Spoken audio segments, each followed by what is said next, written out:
پھر 38 دن کے بعد باقاعدہ ان کی رونمائی ہوئی وہ پنجاب والے اجلاس میں. ہم لاسٹ ویڈیو میں اس کو تو بڑا ڈیٹیل میں ڈسکس کر چکے ہیں.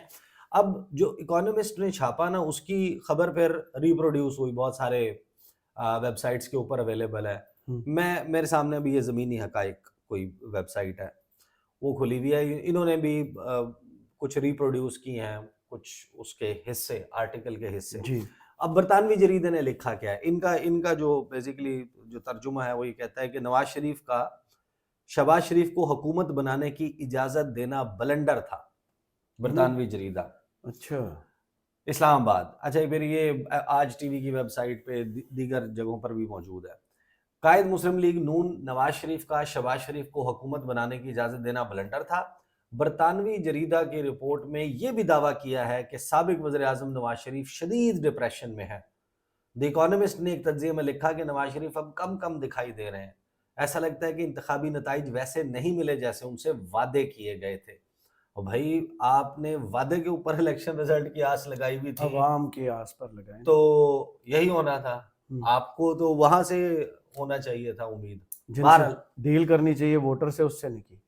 نجی ٹی وی آج نیوز کی رپورٹ کے مطابق جریدہ مزید لکھتا ہے کہ نواز شریف نے عمران خان کو ہٹائے جانے کے بعد نئے انتخابات کا مطالبہ کرنے کے بجائے اپنے بھائی کو پارلیمنٹ کی باقی ماندہ مدت کے لیے وزیر اعظم بننے کی اجازت دے کر بظاہر بلنڈر کیا. دی اکانومسٹ کے مطابق ایک بڑی بات یہ ہوئی ہے, اچھا یہ بات تو سب کو معلوم ہے کہ اگر یہ اپریل 11 کو جس وقت شیروانی پہن کے تقریر فرما رہے تھے شہباز شریف صاحب جو ہیں وہ اسی تقریر میں یہ بھی فرما دیتے کہ میں فلاں تاریخ کو جا رہا ہوں, چھوڑ دیتے, الیکشن کرا دیتے. عمران خان نے جس وقت یہ آفر کی تھی کہ ٹھیک ہے آپ ووٹ آف نو کانفیڈنس واپس لے لیں تو میں اسمبلی ڈیزالو کر دیتا ہوں and we are going into fresh elections. لیکن وہ 9-10 کو جو لوگ پورے پاکستان میں نکلے تھے انہوں نے حالات بدل دیے تھے ان کے لیے. نہیں میں اس سے پہلے کی بات کر رہا ہوں بھائی, وہی میں اس سے پہلے کی بات کر رہا ہوں کہ جس وقت عمران خان نے یہ بات کی تھی کہ, اور جس کو باجوہ صاحب نے پھر آگے ان کو کمیونیکیٹ کیا اور ادھر بلاول کھڑے ہو گئے, ایک مشہور زمانہ میٹنگ جس کا ظاہر ہے کہ سب کو معلوم ہے کہ اس میں پھر یہ کہا گیا, انہوں نے کہا کہ نہیں ہم واپس نہیں لیتے. وہ بیسیکلی اس میں نواز شریف صاحب کی واپسی نہیں ہوئی تھی نا, فریش الیکشن لے کے مینڈیٹ آ جاتا. سب کو معلوم ہے اس وقت عمران خان کو الیکشن ہرانا کوئی اور مینج کرنا اتنا مسئلہ نہیں تھا, ویو نہیں بنی تھی. ابھی تو 27 مارچ والا جلسہ بھی نہیں ہوا تھا سائفر والا, میں اس وقت کی بات کر رہا ہوں. صحیح, تو آپ 11 سے پہلے تو آپ اسی وقت اس بات کو ایکسیپٹ کر لیتے, آپ نے نہیں کی. آپ کو ایک اور نادر موقع ملا, لیکن انہوں نے اس وقت بھی ڈر تھا. آپ کو ایک اور نادر موقع ملا, آپ کے ووٹ آف نو کانفیڈنس کو پہ پوائنٹ آف آرڈر کے اوپر فواد چودھری نے کھڑے ہو کر اس میں پورا آرٹیکل 5 والا کہا, اور آرٹیکل 5 لگاتے ہوئے استعمال کرتے ہوئے قاسم سوری صاحب نے آپ کی قرارداد جو ہے ووٹ آف نو کانفیڈنس وہ فارغ کر دیا. عمران خان نے اسمبلی تحلیل کرنے کی قرارداد جو ہے وہ سمری بھیج دی, صدر نے اس پہ دستخط کر دیے. معاملہ سپریم کورٹ میں چلا گیا, وہاں پر بھی الیکشن کمشنر کو جس وقت بلایا جا رہا تھا اور معاملہ چل رہا تھا وہ 7 مہینے کی جو پخ درمیان میں آئی کہ الیکشن 7 مہینے میں ہوں گے. الیکشن کمیشن کا تو کام ہے جب اسمبلی اگر وقت سے پہلے تحلیل ہو جائے 90 دن کے اندر انتخابات کروانے ہیں, ایک ہی جاب ہے آپ کا الیکشن کروانا, وہ اس سے پھر. لیکن چیف جسٹس صاحب نے ان سے پوچھا کیوں, وہ کہتے کہ آئین میں یہ لکھا ہے تو آپ تیار ہیں, صرف ان سے ہاں پوچھتے ہو جاتا کام. تیار ہیں کیوں؟ ہاں تیار رہنا ہی ان کا کام ہے نا, 60 دن 90 دن پوچھنے سے ہی تو کام خراب ہوا. ان کو بلا کے پوچھنا ہی کیوں تھا؟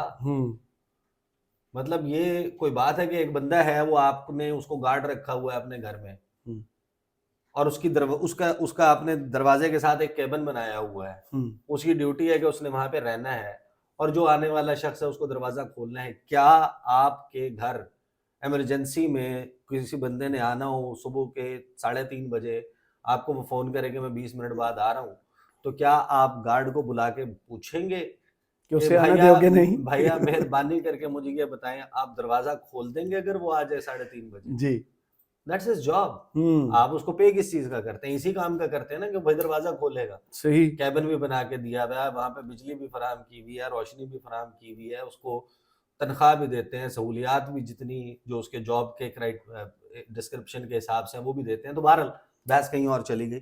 جی اب وہ جو ہے اس وقت کر لیتے, نہیں تو آپ اس وقت تھوڑے سے لینینسی دکھا دیتے, یا آپ 11 اپریل کو اعلان کر دیتے شیروانی, یا مئی کے مہینے میں آپ کر دیتے. بہرحال یہ تو طے شدہ بات ہے نا کہ بلنڈرز تو ہوئے. اب وہ آگے کہتے ہیں کہ دی اکانومسٹ کے مطابق ایک بڑی بات یہ ہوئی کہ, اور پھر وہ ظاہر ہے کہ اسی دوران جو سارا معاشی مس مینجمنٹ اور یہ سب کچھ ہوا کہ باتیں کروڑوں کی دکان پکوڑوں کی, باہر بیٹھ کے آپ شاہ زیب خانزادہ کے شو میں روزانہ چوڑیاں توڑ جاتے تھے. آپ کہتے تھے جناب یہ ہو جائے گا وہ ہو جائے گا, ہم آئیں گے, ہمیں پتہ ہے کہ بجلی کیسے کم کرنی ہے, اور بجلی کم کی انہوں نے, بل کیسے کم کرنا ہے, لائن لاسز کیسے کم کرنے ہیں, تھیفٹ کیسے, چوری کیسے روکنی ہے بجلی کی, ہمارے پاس غربت کیسے ختم کرنی ہے, ایل این جی کیسے آنی ہے, آپ کا جناب tax to G D P ratio, آپ کے فسکل ڈیفیسٹ, آپ کی فلانی چیزیں کیسے ٹھیک ہونی ہے. جب آپ اقتدار میں آئے تو آپ نے کہا کہ بھائی آپ 2 کی بجائے 1 کپ چائے کی پیالی پیئیں, 4 بندے مل کے یا 2 بھائی مل کے 1 روٹی کھا لیں. تو یہ تو ایسے تو اس طریقے سے تو نہیں چلتا نا معاملہ. تو اب یہ کہتے ہیں کہ ملک کے مسائل سے محض سیاستدان اور عوام ہی پریشان نہیں بلکہ اس بار اسٹیبلشمنٹ بھی الجھی ہوئی دکھائی دے رہی ہے. رپورٹ کے مطابق نواز شریف کی الجھن یہ ہے کہ وہ پارٹی کو نئی زندگی دینے میں کامیاب نہیں رہے. اگر کوٹ ان کوٹ مدد نہ ملتی تو مسلم لیگ نون انتخابی نتائج میں کسی قابل ذکر مقام پر دکھائی نہ دیتی. جریدہ مزید لکھتا ہے کہ مسلم لیگ نون اتنی واضح اکثریت سے نہیں ابھری کہ تنہا حکومت بنا سکے, یا مخلوط حکومت بھی ایسی ہو کہ کوئی بھی اتحادی زیادہ شرائط نہ منوا سکے. دی اکانومسٹ نے ایک تجزیے میں لکھا کہ عمران خان سے ان کے پرستاروں کو دور رکھنے کی اسٹیبلشمنٹ کی تمام کوششیں ناکام ثابت ہوئیں. 2022 میں عمران خان کو اقتدار سے الگ کرنا تب ان کے خلاف جاتا دکھائی دیا تھا, مگر اب ایسا لگتا ہے کہ قدرتی طور پر ٹائمنگ ان کے حق میں گئی ہے. یہ بیسیکلی جو ہے وہ انہوں نے کیا. اس کا میں صرف نا پورشن انگریزی کا یہ والا ڈپریشن والا پڑھ دیتا ہوں, پھر میں بتاتا ہوں عظمیٰ بخاری صاحبہ نے کیا کیا, اور جو جس ملاقات کا وہ حوالہ دے رہی ہیں اس ملاقات کی جو ڈیٹیل ہے, جو آپ اسے پڑھتے ہیں تو آپ کہتے ہیں کہ یار یہ تو واقعی لگتا ہے کہ کوئی تھوڑا سا ذہنی طور پہ نا معاملہ کچھ ہوا ہے. یہ اکانومسٹ کہتا ہے, first paragraph of the story, Nawaz Sharif Pakistan Muslim League Nawaz, یعنی کہ Nawaz Sharif Pakistan Muslim League party PMLN is back in power. Following elections last month, the thrice former Prime Minister's younger brother Shahbaz has been installed in the ruling post. ان کو install کر دیا گیا. His daughter Maryam is the new Chief Minister of Populous Punjab. So why is Mr. Sharif so glum? اتنے گمسم, اتنے چپ چپ, اتنے اجڑے اجڑے, اتنے کھوئے کھوئے کیوں نظر آتے ہیں؟ The 74-year-old lion of Punjab, quote unquote, quote, کہ 74 سالہ شیر Punjab has said little publicly since the vote, کہ اس نے تو بات ہی نہیں کی پبلک میں آ کے نا جب سے 8 فروری کا الیکشن ہوا. bunkered down in his mansion outside Lahore, یعنی کہ اپنے جاتی عمرہ میں اپنے محل کی 4 دیواری میں محصور اپنے آپ کو قید ہوئے ہوئے Nawaz Sharif, he is said to be depressed, کہ بتایا جا رہا ہے کہ وہ ڈپریشن میں ہے, ایک شدید قسم کا ذہنی عارضہ جو ہے, نفسیاتی عارضہ جو ہے وہ لاحق ہو گیا ہے. He has reason to be. The PMLN's success is much less than Mr. Sharif was promised when he returned home last year. کہ جو ان سے وعدہ کیا گیا تھا یہ تو وہ نہیں ہوا معاملہ.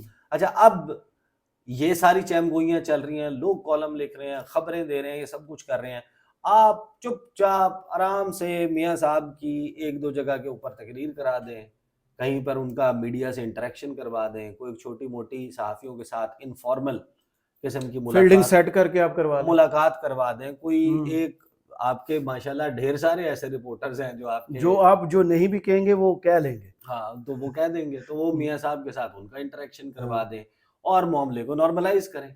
نہیں, ہمیں تو ہر چیز ایسے کرنی ہے کہ شک مزید بڑھے. اب انہوں نے میاں صاحب کو, مریم نے اجلاس کی صدارت کرنی تھی, میاں صاحب کو ادھر انوائٹ کیا, میاں صاحب نے کو چیئر کیا. پہلی بات تو he has no right to be in that place, مطلب آفیشلی تو he has no position. آپ اپنی پارٹی کے قائد ہیں, ٹھیک ہے, آپ چیف منسٹر کے والد ہیں, آپ ہیں, لیکن کیا آپ یہاں پر بیٹھ کر پنجاب کی بیوروکریسی کو آرڈرز پاس کر سکتے ہیں؟ آپ نہیں کر سکتے. آپ کے پاس کوئی اختیار موجود نہیں. کیا آپ وزیر اعلیٰ پنجاب کی کسی ٹاسک فورس کے ہیڈ ہیں؟ نہیں ہے. آپ ایک MNA ہیں. تو آپ تو یہ سارے کام نہیں کر سکتے. آپ نہ وفاقی وزیر ہیں، نہ صوبائی وزیر ہیں، نہ وزیر اعلیٰ ہیں. تو آپ تو پہلی بات تو اس کیپیسٹی میں بیٹھ نہیں سکتے تھے. میں اس میں کیا خبر ہے، اس میں آنے سے پہلے یہ عظمہ زاہد بخاری صاحبہ کا ٹویٹ ہے: ساری تحریریں و تجزیہ دھرے کے دھرے رہ گئے، پیش خدمت ہے کنگ میکر. کنگ میکر میاں محمد نواز شریف کے، جو کنگ میکر ہے، جو بادشاہ گر ہے. ان کو کنگ میکر کے ایسا ٹرم نہیں پتا. کنگ میکر میاں محمد نواز شریف. ہاں کنگ نہیں کرنا ہوتا، وہ کاف یہ نون گاف لکھا ہوا ہے نا. کنگ تو کاف نون گاف ہوتا ہے نا. کنگ بار انہوں نے لکھا پیش خدمت ہے کنگ میکر میاں محمد نواز شریف، اور ساتھ میں اس کی فوٹیج موجود ہے. یعنی ان کو بھی معلوم ہے کہ تجزیے، تحریریں ساری کی ساری اس طرف اشارہ کرتی ہیں کہ میاں صاحب جو ہیں ان کا ایک بڑا ایکسٹریم قسم کا دل ٹوٹا ہوا ہے، اور وہ ناراض بھی ہیں، پریشان بھی ہیں کہ مجھے کیوں بلایا. ہویا کہ اب جب آپ جا کر اس خبر کو دیکھتے ہیں جو اس ملاقات سے جس میں کنگ میکر میاں محمد نواز شریف پیش خدمت ہوئے ہیں، اچھا، اس خبر میں جو میاں صاحب فرما رہے ہیں، اس سے تو یہ لگتا ہے کہ میاں صاحب واقعی انہیں سمجھ ہی نہیں آ رہی ہے کہ وہ کیا رہا ہے. انہیں یہ نہیں پتا کہ ان کی بیٹی چیف منسٹر ہیں، ان کے بھائی وزیر اعظم ہیں، ان کے بھائی کی کابینہ میں ان کے سمدی موجود ہیں، ان کے چوائس بقول خواجہ آصف محمد اورنگزیب صاحب جو ہیں وہ وزیر خزانہ ہیں. ان کے سب سے بہترین جو جسے کہتے ہیں کہ دماغ نہیں وہ جو سب سے فیورٹ چائلڈ ہوتا ہے جی عطا تارڑ جی، وہ وزیر اطلاعات ہے. ان کی مریم اورنگزیب صاحبہ جناب ایک اہم منسٹری کے اوپر سینئر وزیر ہیں پنجاب میں. تو یہ سارا کچھ ان کو نہیں پتا. پرویز رشید صاحب ادھر اس ملاقات میں کہتے کیا ہیں؟ کہتے ہیں کہ IMF کے کہنے پر بجلی گیس اور کتنی مہنگی ہوگی. جیسے غصہ ہو رہے ہو. نہیں شاید پوچھ رہے ہیں عوام کے صبر کو کب تک آزمائیں گے. یہ بھی پوچھ رہے ہیں.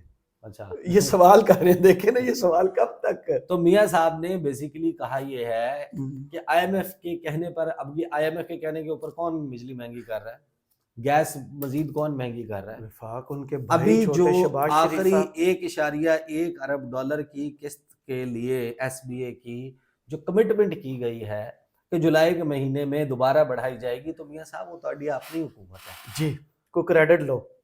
آپ اس کا کریڈٹ لیں کہ یہ کیا جا رہا ہے، اور عوام کے صبر کو کب تک آزمایا جا رہا ہے. تو لاہور میں وزیر اعلیٰ پنجاب مریم نواز اور قائد مسلم لیگ نون کی زیر صدارت اجلاس ہوا، جس میں فلاں وہ سولر پینل تو ٹیوب ویل اس کے اوپر ہوئی. تو نواز شریف نے ہدایت دی کہ چھوٹے کسانوں کا بجلی مہنگی کا مسئلہ حل کیا جائے. IMF کے کہنے پر بجلی اور گیس کی مزید کتنی مہنگی ہوگی، عوام کے صبر کو کب تک آزمائیں گے. تو یہ بیسیکلی میاں صاحب نے جناب کتنی اہم میٹنگ تھی جس میں ٹیوب ویل اور سولر پینل ڈسکس ہوئے، اور جس میں کنگ میکر بھی آئے ہیں. تو میاں صاحب جو ہیں وہ ظاہر ہے کہ ایک سرٹن ایپیسوڈ سے گزرے ہیں. آپ کسی بھی شخص کے ساتھ یہ ہونا نارمل ہے اس ایج میں، جب آپ نے اتنے ارمان سجائے ہوں آنکھوں میں کہ یار یہ ہونا ہے، اور میں آ رہا ہوں اور آپ کی پارٹی آپ کو یہ بتاتی رہی ہو کہ میاں صاحب ابھی پنجاب میں الیکشن نہیں ہونے چاہیے. آپ ہیں کراؤڈ پولر، آپ ہیں پوسٹر بوائے، آپ کے کہنے کے اوپر لوگ آتے ہیں اور آپ کے کہنے پہ آ کے ووٹ ڈالتے ہیں. صحیح. تو آپ پاکستان آئیں، آپ تیسری مرتبہ چوتھی مرتبہ جو ہے وہ وزیر اعظم بنیں گے. 2/3 میجارٹی بھی ملے گی. 2/3 میجارٹی. وہ بقول رانا ثناء اللہ ہمیں کسی سے اتحاد کی ضرورت نہیں ہے، 121 سے 125 ہر ایک ترلے کر کے آپ کی الیکشن ہو کے بیچارے. تو ظاہر ہے کہ اب یہ صورتحال تو ہونی تھی. صحیح. بہرحال وہ کمیونیکیشن جو ہے اس میں یہ نہیں کرنا ہوتا کہ آپ اس کو پھر then make it so obvious. لوگوں کو مزید آپ کے اس ایکٹیویٹی سے پہلے تو شاید لوگوں کے اس کی مثال ایسے نا، جب شکار چل رہا ہو تو جھاڑی کے پیچھے چھپتے ہیں، سب نے آ کے گولی کھانے کے لیے سینہ نہیں پیش کرتے. تو بس یہ یہ ٹویٹ تو وہی ہے. تو یہ ہوئی ہے بخاری صاحب. چلیں، بہت شکریہ عیسیٰ نقوی، آپ کے تجزیے کا. کمنٹس باکس میں ضرور بتائیے گا یہ ویڈیو آپ کو کیسی لگی. اجازت دیجیے، اللہ حافظ.